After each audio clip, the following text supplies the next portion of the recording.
Screensavers. I'm Kate Patello. You tricked me. Cheated. And I'm Leo Laporte. Thank you for joining us. Coming up in today's show, we're going to spend a few minutes talking about the web attacks, what exactly is happening. And while we've been talking about it all day, I think because it's just us kids, we can get a little more technical and explain in a little bit greater detail exactly what's happening. For those of you who want to do your own floods. Great. We're just here to help. We love you, geeks. We do. Okay. Also, ZDTV's own James Kim is going to join us to help you know everything you need to know. Absolutely everything before you buy a digital camera. I'm going to watch this one closely because I'm in the market. Video camera. Yeah, DV. Yes. Later, Sumi Das shows off the new digital Sony Handycam that shoots crystal clear digital stills and digital video. Ooh. Very similar to actually what we're going to be showing you, but she'll be doing it like different with makeup on. Like on today's style. fresh gear. And her nails are much nicer than mine. Well, you know mine too. What are you going to do? All right, before we talk about today's topic for the chat room, let's check out the final results of the last poll. Our question was, are your fingers moving faster than your brain? So far, 43% of you said no, 35% of you said yes, and for those of you who were wondering what that last choice was, it was supposed to be like you just kind of like sat on the keyboard. Sat on the keyboard. Did people get that? I like don't 10%. Because I thought it was some acronym that I hadn't heard of yet. I'm like, I'm so uncool. What is NMIESOF? I don't know. That's that old joke about the Apple Newton. Like, how many newtons does it take to screw in a light bulb? I don't know. Farm. So you got it. Did you get it? Because the handwriting recognition was so bad. It was a year later I laughed. Today in the chat topic, and I'm still laughing. I'm laughing inside, though. Oh, yeah. Today in the chat room. I'm crying on the inside, laughing on the outside. All right. I'm crying outside, inside, everywhere. Why are they doing this? Our question. Why the DOS attacks, the denial of service attacks? What do you think? And there are a number of choices.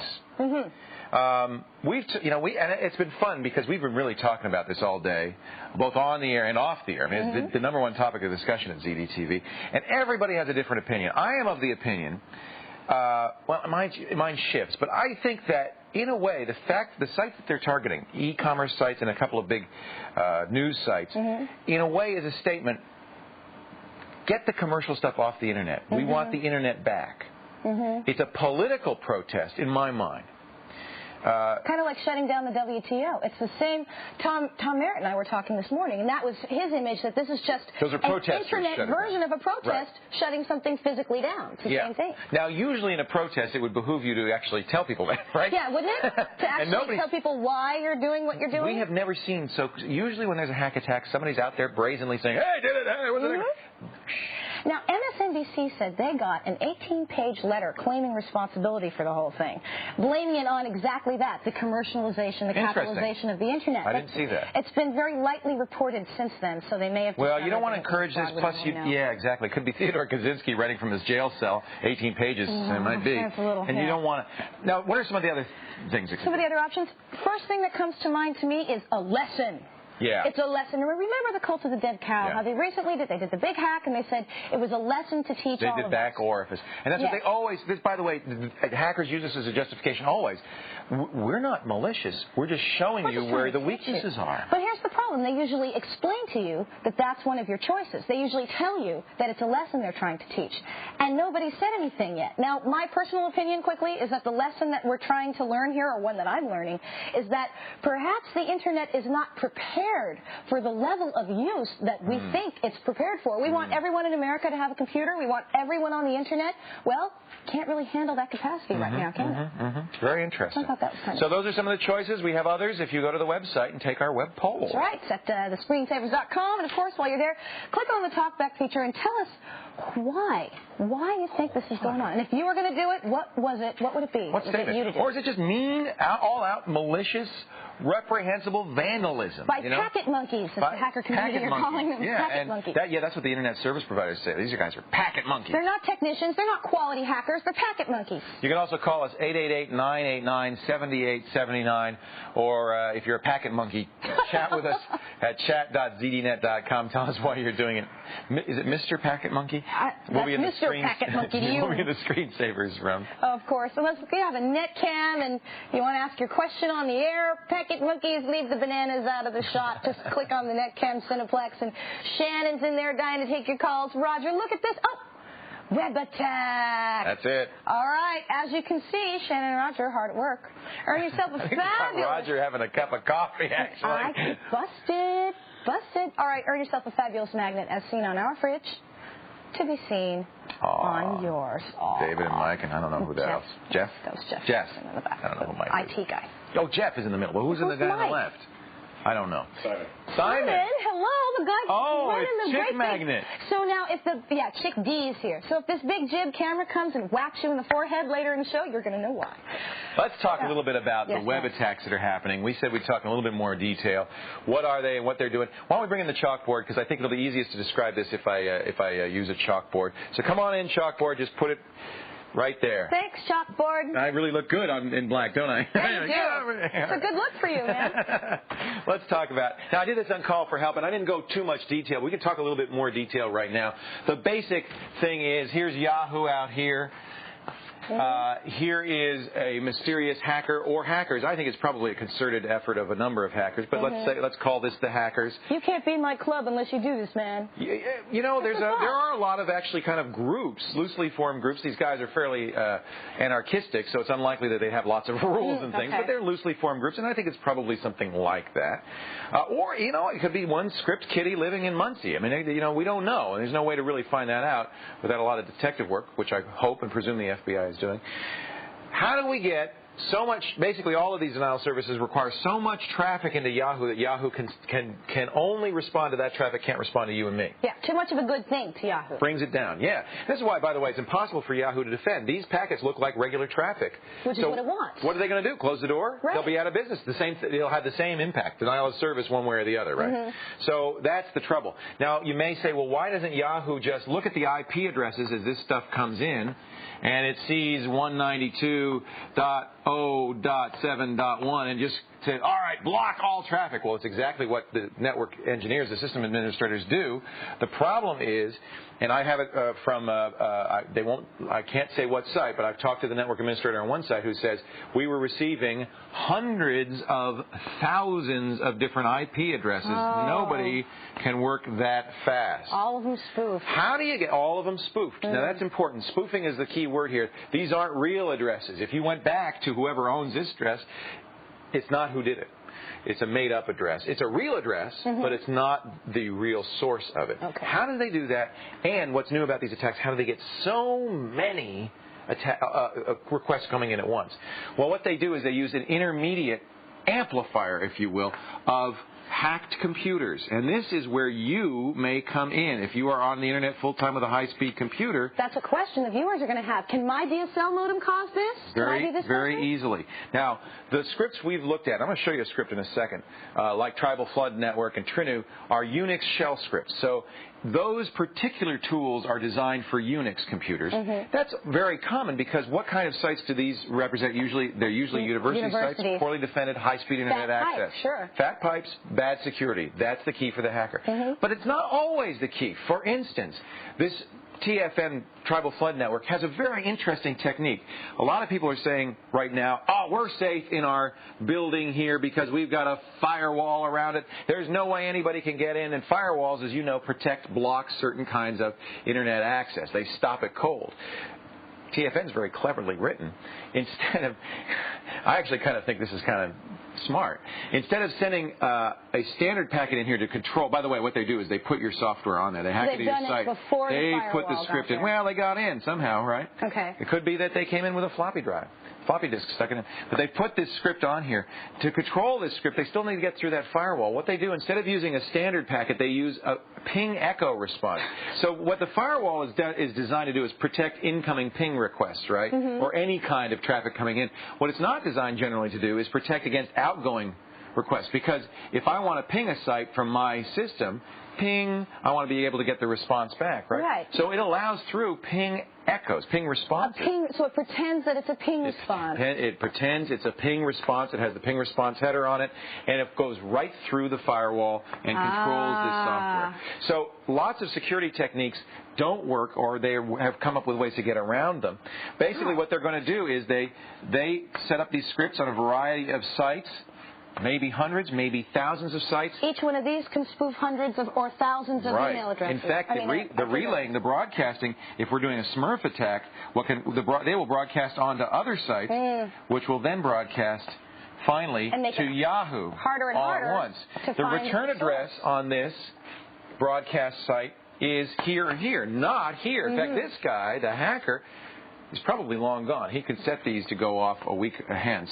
And so it's very difficult to track it back because all of the return addresses are either completely fake, and the source of the completely fake address, even if you found those logs, is these guys. Or a poor innocent mule computer that didn't know what it was passing on. That's exactly right. Okay. So these techniques have been around for a long time. In fact, I was looking at the literature in this past summer, the University of Minnesota. Oh, yes, this did happen. Denial of a service attack. They were attacked by over, I think it was 200 some computers, intermediate computers, brought the University of Minnesota down for 2 full days. But here's the interesting thing. Half of those computers were on Internet 2 sites, the very high-speed sites designated only for research institutions and universities. You'd think Internet 2 would be secure. Nope. Not necessarily. So for experimental purposes. Let me show you. Actually, get rid of the chalkboard because let me show you.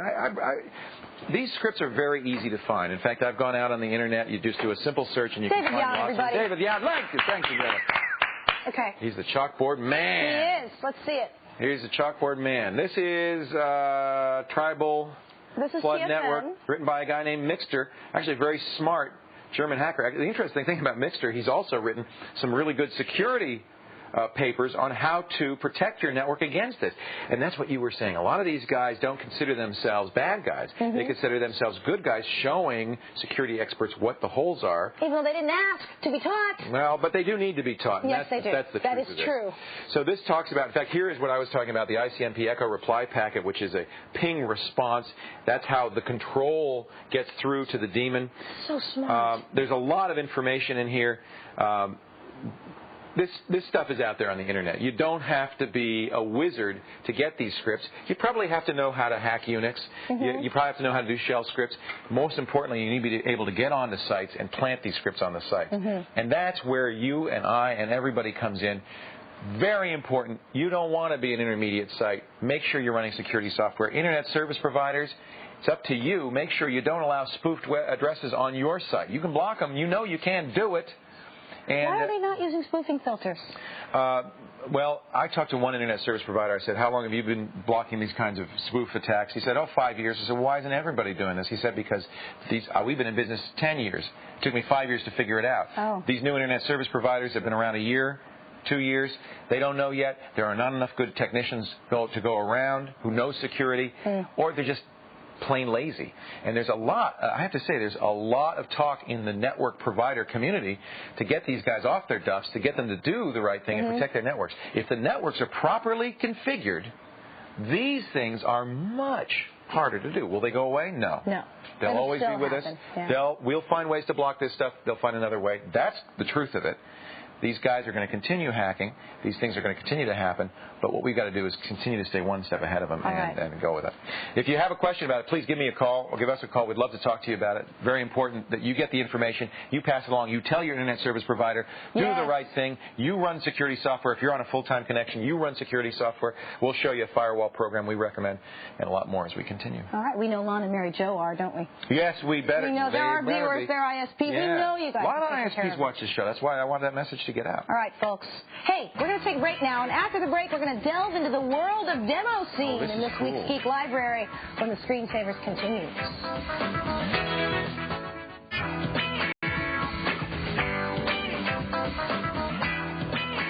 It's time once again. I'm looking at you. You're on, honey. It's time once again for Kate and Leo's Geek Library, wherein we recommend for your geek pleasure one of our all-time favorite books, movies, software titles, bookmarks. This week, it's not in the fridge. No, this week, it's on the computer, so I'm afraid. It's so cool, we don't need the fridge. We open it anyway so that people can have their dogs go crazy. Yeah, isn't that great? Okay. Now, I fooled you. What is a demo scene? This is something that's so fascinating. I had never heard of this. No, it's Roger pointed these out to me. It's basically like graffiti for programmers. Back in the day of the Commodore 64, 8-bit, which is a big deal for everybody. Oh my gosh, 8-bit. Basically, groups would get together and pirate software once they were all learning how to code and do that. And once they'd pirated a program, they'd actually put in a little tag at the top of the program to show who had done it. Some little animation, some little crafty thing. And they all began to start to try to top one another and make these prettier and prettier. And sooner or later, the Amiga comes out, 16-bit, beautiful graphics possibilities, beautiful video. So more and more and more, the crews started to say, hey, the tags themselves are actually a lot of fun. So they would compete with one another and create these demos, and these are programming demos. Something that I think is really interesting about these, and here, why don't I run one quickly while we are talking about these are on a PC. Are people still doing these? It's not just Amiga, right? Yes, they are still doing these. Now, something that's interesting is that you can make them for the PC, or, let's see if we can get this to run, or not. Or you can do it directly for the Amiga, and this is very interesting because the Amiga is still a very popular operating system in Europe, and because of that, there is a competition every year. Let's try this. Okay. There we go. There's a competition every year among these demo creators to get together and try and top one another. And the code is very interesting because using Shockwave, using Flash, using C is cheating. Oh, you're not allowed to? Nope, they call that a crutch, like the teleprompter. So how do they do this? So basically, it's all done in assembly of all things. Oh, my goodness. That's a very, very popular language to do these in, is to demonstrate how much video, how much music. Now, there's audio on this, too, isn't there? I don't hear it. Not on this one. This one is okay. A lot of these have really incredible music on them. They do, and now that's also interesting. The music form is in what's known as a mod. Are they mods? Okay. They're mods, which is a cross between a MIDI and a wave. Say you wanted to do the Chariots of Fire. Let's have the sound on this one. There is sound. I'll turn it up here and I'll play it. All right. As you can see, this is a pretty little poetry piece just running by here. It's very attractive. And a mod now is, again, it's a cross between a MIDI and a wave. Basically what you would do is take, say, the Chariots of Fire theme, digitize each piano note, and then set it up so it can play back on a loop. Yeah, what's nice is mods are smaller. They're like MIDI in size because you only download the sample once, but they have much better sound quality than MIDI because you're providing the samples. And by the way, it can have voice, as we hear. Yes, and it's beautiful. Yeah. So now other ways to do this. Again, you can still do it on the PC. You can run this on an Amiga or on a PC. You can download an Amiga emulator. Well, you can get them on the web, and I'll show you very quickly. We have Back to Roots that we're showing here, chock full of demos. You can either download one of the Amiga emulators and run it, or do it on the PC version. Follow the instructions, though. Definitely read the READMEs because they don't work with all hardware, and you need to be prepared for that. Or you can go to this old school site and get all the how-tos and information on how to do these in the past. One more quick thing. If you're going out and looking for them, search for Demo Scene. That will be one word, DEMOSCENE? Yes, that is your search string. So it's a great website. Check them all out. Lots of stuff. And to fill out your geek library, check out our website for all the listings of all Kate and Leo's recommendations at thescreensavers.com. That's a really neat one. I had never heard of those. I'd never gotten to the Commodore or the Amiga, so I guess I missed out. That would explain. That would explain it. Kurt joins us on the ZDTV3 Network from Fort Drum, New York. Hello, Kurt. Hello, Kurt. Hey, how you guys doing tonight? We're Marvy. So great. I'm trying to build a new computer for my mother-in-law. Yeah. And I'm looking at the Flip Chip 500 or 550p3. Love these. And I'm wondering if I can use a socket 370 motherboard, or do I need to use a slot 1 with an adapter? No, I would use, well, you could go either way. But they do make Flip Chip socket 370 motherboards. Now, the Flip Chip is the FCPPGA Pentium Coppermine E or BE or EB. Right. So what is this, the Intel version of a socket 370 chip? Intel created the socket 370 specification. They're the only ones who make socket 370 chips. Up to now, it's been Celerons. Now that the Coppermine is out, they've been promising this. You remember the original reason they created a slot was so that they could separate the L2 cache off the chip. It's cheaper to manufacture. But it costs in performance. Well, now the new Coppermine, they've got a smaller die size, a 0.18 micron process, so they're able to put both the cache, the 256K cache, and the circuitry for the chip on one die. That means, of course, lower manufacturing and higher speed because it's a full-speed L2 cache now on chip. And so that's what the Coppermine chips do. They have 256K onboard cache, and they are socket 370s. Now, there are a number of great Flip Chip motherboards. I like 8-bit because they're great for overclocking, right? The 8-bit VA, I think it's a VA6, is a Flip Chip motherboard, accommodates the Coppermines, and you know what's great? Take a look at go to like overclockers.org or some of the overclocking sites. They are able to overclock these 500 megahertz copper mines very well. Really? Well, one of the reasons that the Celeron, yeah, they are. One of the reasons the Celeron overclocks so well is because it had the onboard cache. Onboard cache overclocks better than L2 cache that is off chip. Off the chip, sure. So apparently the same benefits are being realized by the copper mine. My friend Bill at Cantech is getting the 500s up to 633 and even 733. Oh, wow. Now that is a great processor. I mean, that really means you're going to get some great value. You may not want to overclock your mother-in-law's Mobo. Right? Because she's going to be calling you a lot. Exactly. If it doesn't work. You could be able to babysit it. But even 500 is great. So I look at the A-bit. Almost all the companies now are going to make flip chip motherboards, the socket 370s, and the A-bit is great. I've had great results with my VP6. They also have UDMA 66 on that one, so you're going to be able to get those new hard drives. Oh, that's good. Super. Oh, latest, greatest. Basically. Latest, greatest. And it's a great overclocking motherboard. So you get the chip. You could try it overclocked, see if it works. If it doesn't work reliably, just set it down at 500. Nobody's going to be the wiser. Yeah. And she'll be happy. All right. Hey, can I get a autograph photo? Oh, yeah. We'll send you a flip chip photo. Right. Great. I appreciate it. Thank you, Kurt. I appreciate enjoy it. earning those brownie points with your mother-in-law, Kurt. Sure will. He's got a Mobo for his Mo-law. Oh, that's cute. You know, one of the things I just wanted to mention, I was worried that the BP6 would be limited to Celerons only. And it's true that Intel has changed the wiring on the copper mine. But I am told that with a BIOS update and a new socket adapter, I'm going to be able to put those copper mine chips into my BP6. That means I'll be able to dual process and maybe even overclock a copper mine 500 to get my gigabit motherboard, gigahertz motherboard, which is now running two 550 Celerons, up to 1.5 gigahertz running overclocked 500s at 733 each dual. So I'm looking forward to that. He's so cute, you little speed demon. I'll be frying eggs on my computer. No kidding. All right. Download faster.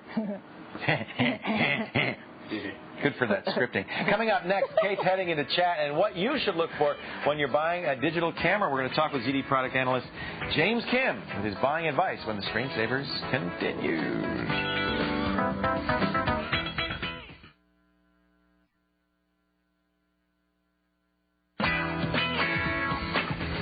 Screensavers.com, that's the place to head for more information about the things we talk about on this show. With the recent DOS attacks, the denial of service attacks, you may be wondering what you can do to protect yourself. We've got lots of links, useful information. We actually created a whole page for you to protect yourself. It's at the Screensavers.com. The second annual CAM Film Festival is rapidly approaching. And for the next couple of months, every Wednesday, we're going to feature segments to help you get the knowledge you need to create your own digital film, because we really want you to enter the CAM Film Fest. We got some great entries last year. We want many more this year. We've invited ZDTV product analyst James Kim here to tell us what to look for when buying a digital video camera so that you can now make digital video. Why DV? I mean, you could make a CAM Film Fest film with anything. Easily, even the lowest brand Netcam. Yeah.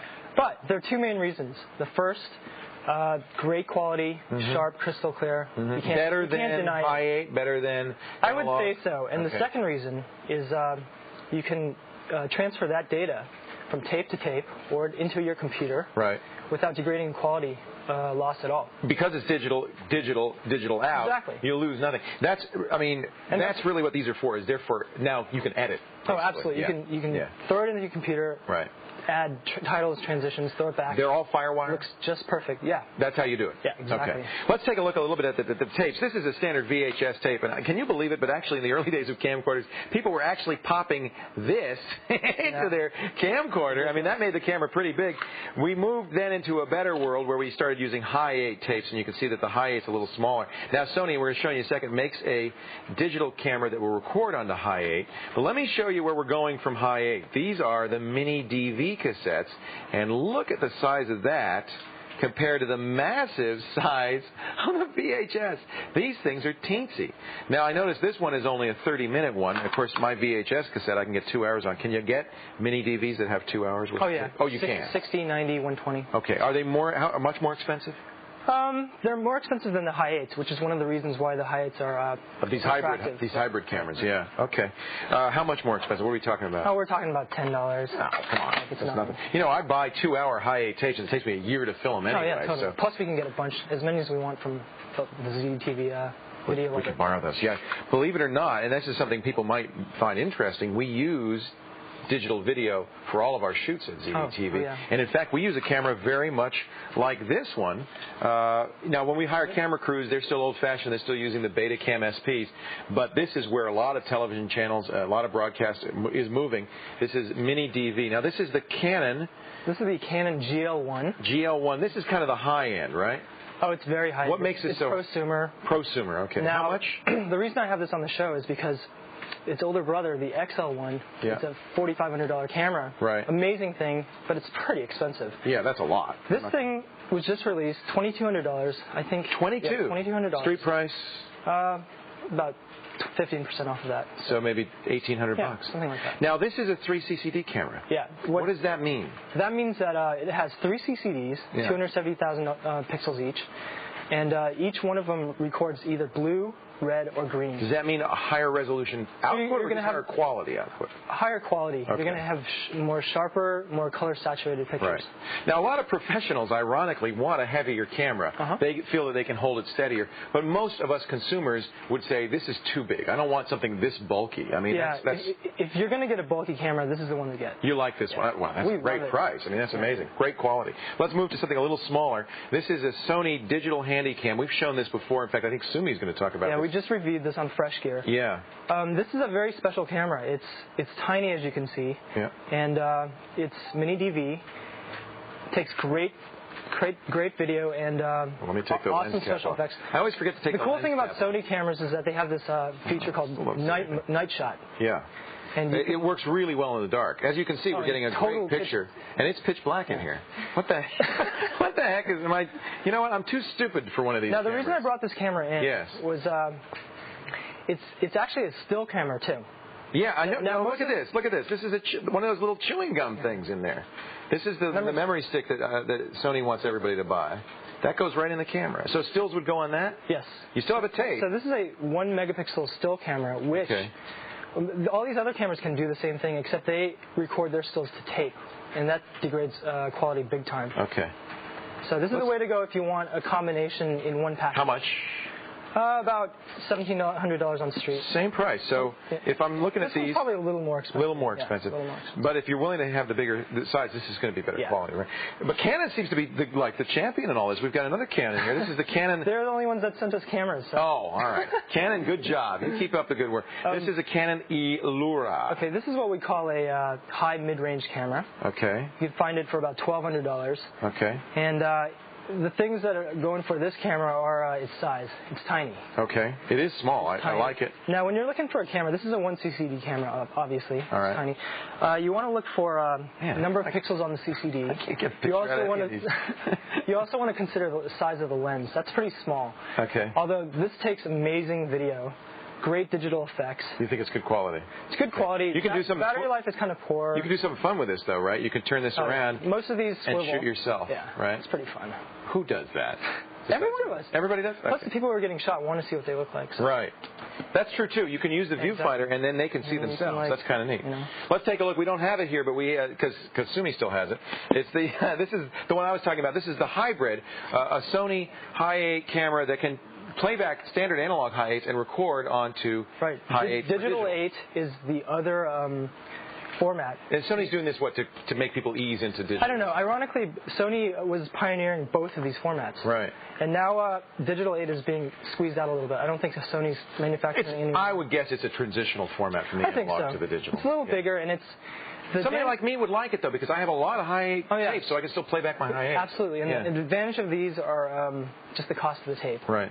Right. It's pretty low cost. And the quality is great, too. So you would say it's comparable to the DVs? Oh, absolutely. Okay. The cameras generally tend to be a little bigger like this one right now. Well, this is kind of the standard form factor for cameras. This is also a Canon. This is not the Elura. This is the Ultura. More expensive than the Elura? No, 800 street. $800? That's near the bottom of digital video. Quality good? Quality's good. Not great? I wouldn't knock any digital video camera out there except, I don't know, a couple that I'm not going to... You don't like the JVC and the Panasonic? Right. I'm going to tell you, folks. He won't name it, but I will. But you do like this one. But this and the Sharp ViewCam, they're low-end cameras that anyone can use. They're easy. They've got all these digital effects that people love. Right. And the quality is top rate, I have to admit. And Leo can get a picture out of it, which is, to me, this is all I care about. Buy this camera. Yay! Yay! Buy this camera. it works for me. Oh, you know what else? What? Most of these cameras have, ridiculously enough, remote controls. So yeah, that's a big one. I'm not sure I want to carry that around. All right, I like this. That's James Kim, ZDTV product analyst. If you want more information about digital cameras, just visit thescreensavers.com for more tips from James about, oh, there you are, buying a digital camera. Smile. And don't start flipping, folks. Still to come on this very television program. You can read my teleprompter and tell me yourself, what's a hex editor and how do it work? Stick around to find out. Also, more answers to your toughest computer questions, plus digital stills and digital video, all from one little camera. All that and more as the Screensavers rolls on.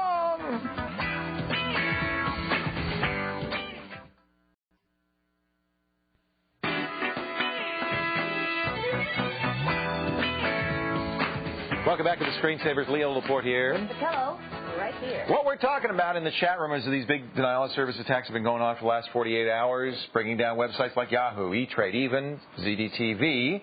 And we want to know what you think is going on. Why are people doing this? Are they just pure vandals?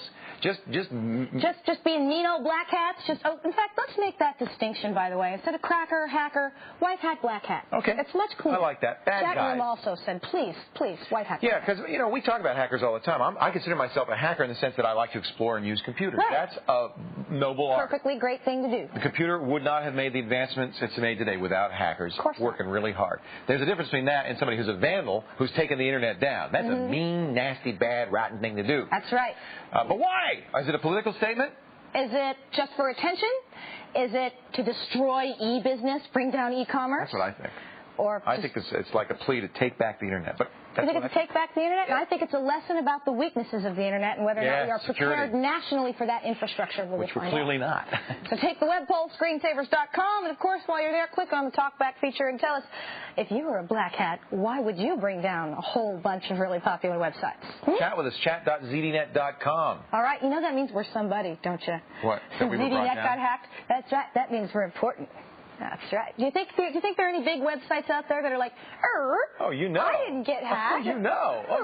Don't you think? Geez, ZDNet got hacked. How come I didn't get hacked? CNET didn't get hacked till like a couple of hours ago. And they did get hacked finally? Finally they did. Halsey Minor was sitting there going, dang!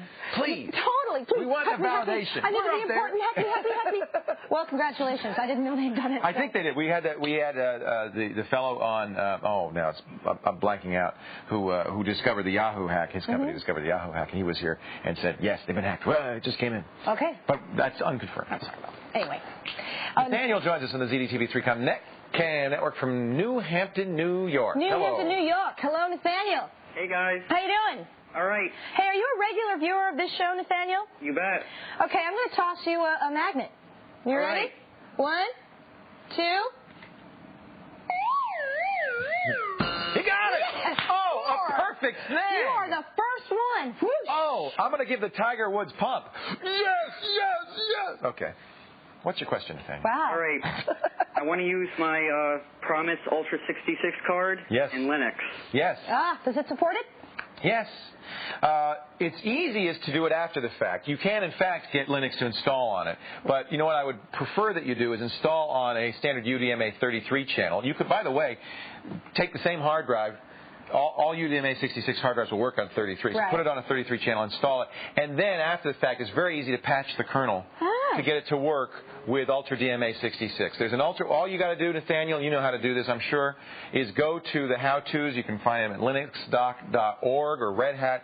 Read the UDMA how-to, complete details. I did it myself, and it's basically a patch that you'll download. You'll apply the patch, then the kernel from then on will recognize it. By the way, the next version of the kernel, I think, should recognize it. 2.14 I don't think does, but the next version should.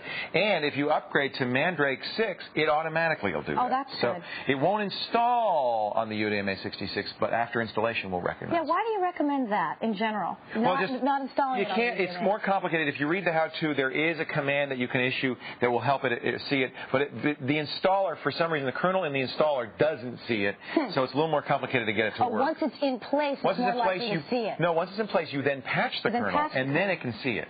So what you do is made a small installation on a UDMA33 drive, and then I put everything else on the 66. Okay? Oh, there you go. Okay. Does that make sense, Nathaniel? Yeah. I'll put a link to the how-to in the show notes, okay? And we'll send it out to you. All right. All right, cool. Well, since we've been so helpful, thanks, man. Will you take us to break now, please? You bet. Because he totally needs one. Look at him. I'm Thanks, so tired. Kate and Leo. We get a look at a new camera from Sony that shoots both digital and digital video when the Screensavers continues. Very, very good. Now, salute and give us a big cheesy grin. All right. Love it. I love it.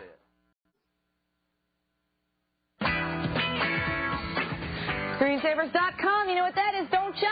What? It's the best place for more information about what's on the show, you big silly. Oh. You know how the web works, do you? Huh? No. Well, take this week's Super Geek Challenge. Find out. It's all about the inner workings of the big WWW. Find out if you can truly call yourself a super geek or hang your head in shame. All at the Screensavers.com. And congratulations to David from Torrance, California, the winner of yesterday's Super Geek Quiz T-shirt or cap giveaway. Of course, you know, we can't give you the free stuff if you don't fill out the form after you've taken the quiz for your chance to win. I hit a duck. Excuse me. As promised.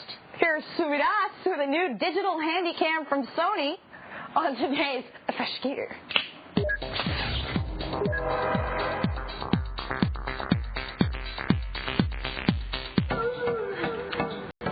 We've seen still cameras that record short movies, and we've seen digital video cameras that snap stills. But this Sony Handycam uses two different kinds of media to do both. Mini digital video cassettes to record video and a Sony memory stick for stills. The DCR PC100 Handycam is the first dual media camera with all the functions of other Sony Handycams. It has a 2.5-inch LCD screen and a viewfinder, steady shot for picture stabilization, and a Carl Zeiss lens with a 10x optical zoom, all in a petite pound-and-a-half package. As you can see, the Handycam's single quarter-inch CCD captures amazingly sharp and bright video. To capture still images, put the camera in memory mode and press the photo button. The included 4-megabyte memory stick will store up to 18 1152 by 864 standard compression photos. The images are comparable to the great photos we took with Sony's CyberShot and are much higher in quality than those recorded directly to tape. For an added effect, you can even superimpose stills over video. The Handycam includes Picture Gear software and a memory stick reader to transfer the still images from the camera. Even though the adapter serial port connection was slow, we had no problems transferring our photos. Want to recreate a street scene from yesteryear? Select the old movie feature.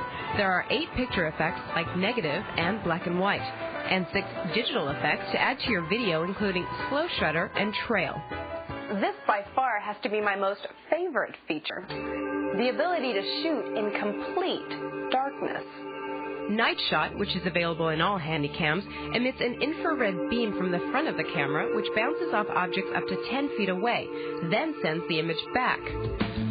With all these features, the DCR PC100 is a digital imager's dream come true.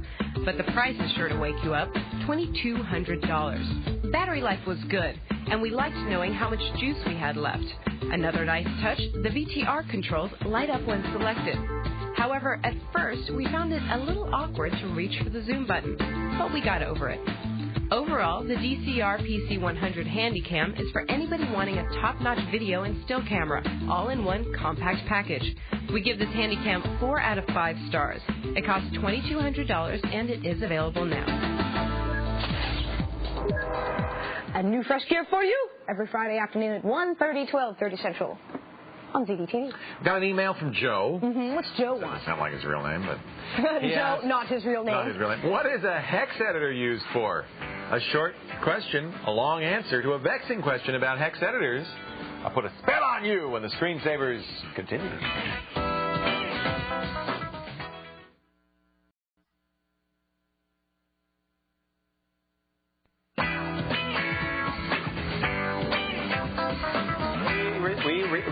We represent the... We received an email from Joe. He asks, what is a hex editor used for? And let's talk about what a hex editor is. Lollipop, Gil. Why aren't those kind of big and rot your little teeth? All right. What hex editor? You will die, too. All right.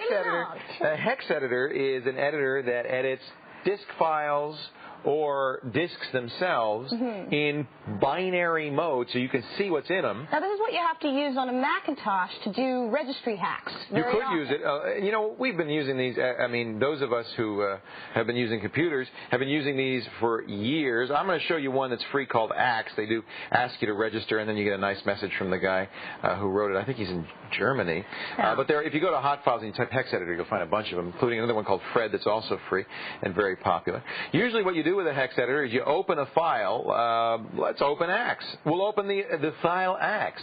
And it's a way of looking at the file in plain, this is the reason they call it hex, hexadecimal, which is base 16 notation. It's kind of the easiest way to look at binary data. Machine code, basically? Yeah, it is. That's exactly what it is. Machine code and data, which are usually mixed together. In fact, I can tell you there's some data because, look at this. Here's a text, an ASCII. Now, you see I have two windows. I have a hex window here, and of course, if I look at hex, unless I'm really good at reading hex, I'm not going to know that that's ASCII.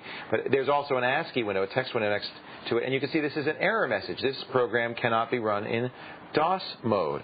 Now, I could use this text hex editor to actually modify that. Let's say I wanted to say dog mode, and then I could edit this, literally, make it be dog mode, and then when you run it... change the corresponding number over here, too? No, and actually, and if I can figure out how to make this modifiable, and I'm not sure how to do that, it's been a while since I used this. I have to make it editable. It actually does it automatically. So I can type dog, G, and then I will automatically be able to, it'll automatically turn it to the hex, which is over here. See, this is, the S is 53 hex. Oh, unless, of course, you can find the actual representational number for G, which then you could put in and it would switch it the other way around. Right. I mean, this is all hex, and then I can look at it in other ways, too. This is kind of just colorful data. Isn't that pretty? But most of the time you look at it in hex and ASCII mode. Now, why would I do this? Well, a lot of reasons. Let's say I wanted to change the text in the program. I didn't have access to the original program file. I could do it. Now, you have to be very careful. Obviously, I couldn't write, this program is not supposed to start in doggy, doggy, doggy mode because it would overwrite other data in there. You have to make it the same length. It's used often to change text strings. It's used by people who want to crack pirate software to crack the protection sometimes. But if you're really sharp, you can look at it. We used to in the old days do that. Mostly it's just used to look at data. If, for instance, here's a good use for it. You do a check disk and you get all those .chk files and you want to see what's in them. The best way to do it is not with Notepad, because that's going to kill some of the data. To look at it with one of these and you can see where the ASCII is and you can cut and paste it out. Okay? So this is a good one. It's a handy tool. Axe is the name of it. We'll have a link to it on our website. All right. Thank you very much. Making a V-mail can be a way to share your special message with the rest of the world. Like that. Record a video email and send it to us. Instructions in your scripts are waiting at thescreensavers.com. Just click on Interact. And now, a word from Mark in Kaufman, Texas. Mark? This is Mark from Kaufman, Texas. Kate and Leo will be right back when the Screensavers continues here on ZDTV. Amaze yourself.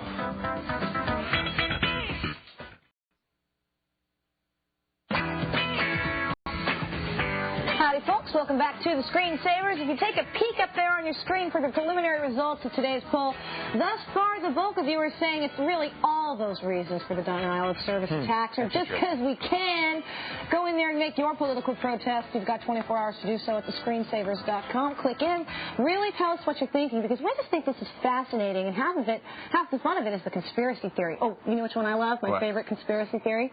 It's the NSA man, in order to justify all of the budget for cybersecurity in the presidential budget. So they're doing that to show us we need it. That makes sense. Cool, huh? I don't think they're doing it. No, but it's a the truth is, I mean, you don't need a conspiracy theory. These scripts have been out for a few months now. Very easy to do, very easy to find them. It could be just some kid. I think it's not. I think it's probably a group. I wonder why they haven't told us what they're up to. See, that's what's interesting, because normally you'd think that you'd want to put your tag on that, wouldn't you? Anyway, the point I guess we would both make is, message received loud and clear. You can stop now. And if you don't stop, I hope the FBI gets you. Yeah, because we get it, man. We got the story. You know, we're trying to be cool here, but come on. Hey, that's it for this edition of the Screen. I don't think we're going to have time for email, but we'll do that tomorrow. Thank you so much for joining us. I'm Leo Laporte. I'm Kate Patello, and we will see you next time on the Screensavers, my dears. Bye-bye. Bye-bye. And we'll tiptoe up the stairs, shall we? Let's go ahead and